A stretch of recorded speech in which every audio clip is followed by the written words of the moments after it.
Hey, welcome back to Midday Kentucky, everyone. Let me introduce you to Lynn Soward-Zeller from Kinkead Stilz, and you're an employment lawyer. How are you? Yes, I'm doing very well. Thank you for having me. Good. Well, we wanted to bring you in because there's been a lot of conversation about employment law over the last few months, and especially you were just saying in the last few weeks in a Louisville. lawsuit against Amazon here in Kentucky that I think we're going to talk about, right?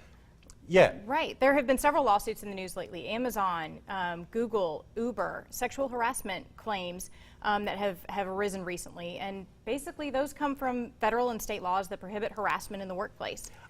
Now you said federal and state. How different is it when it comes to employment law? If I'm working in the state of Kentucky, does federal law overturn state law?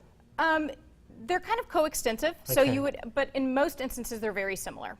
Kentucky law tends to track federal law in a lot of aspects when it comes to your rights as an employee or as an employer. So what is the basis of most of these lawsuits that we're hearing about? So the sexual harassment cases, they come from laws that prohibit harassment that's based on membership in a protected class.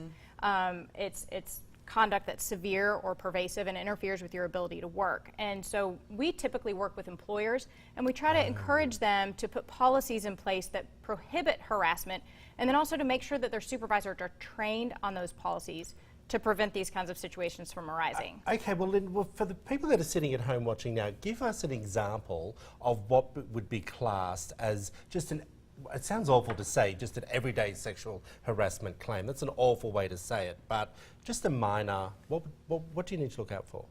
Well, you would want to look out for people using racial slurs or gender-related comments about people's abilities based on their sex. Right. Things like that you want to be looking out for if you're a supervisor, and making sure that you're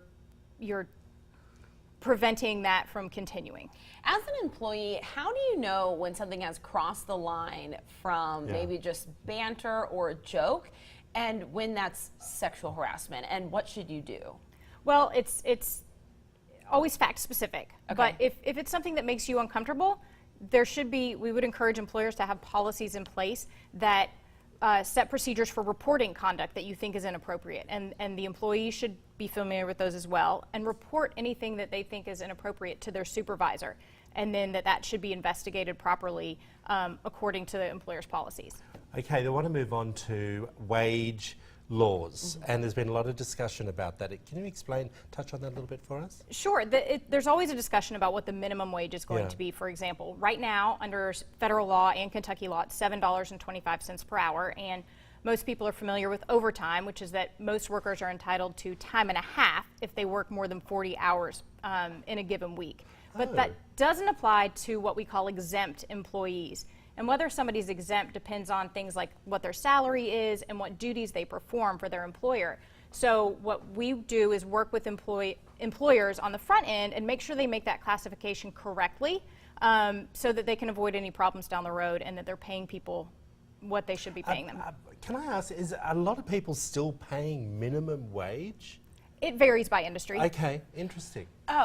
I wanted to ask you about, this is really important information you've been bringing us here. What kind of rights do employees have in terms of medical leave? Sure, and that's something that unfortunately a lot of people do have to deal with at some point in their work life.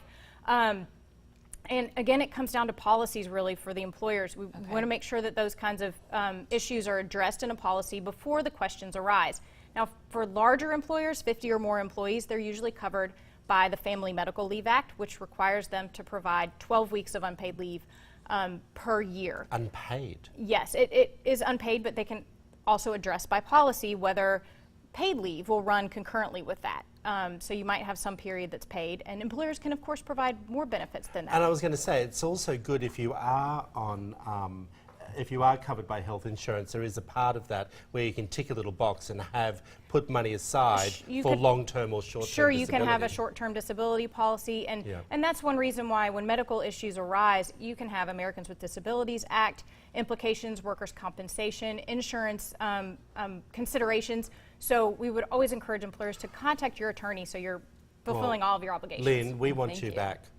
I want to come back and talk good about flight night. Please come back. Yes, let's meet at Whole Foods. We'll discuss the next segment. Absolutely. Loved, great information. Really. Thank you very much. Thank you If for you want having to me. find out more information up at Kinkead Stilz, there it all is up there. Give, Lynn a call if you have an employment issue. I think she is the gal to see. Stay tuned, everyone, for your forecast and entertainment news. But first.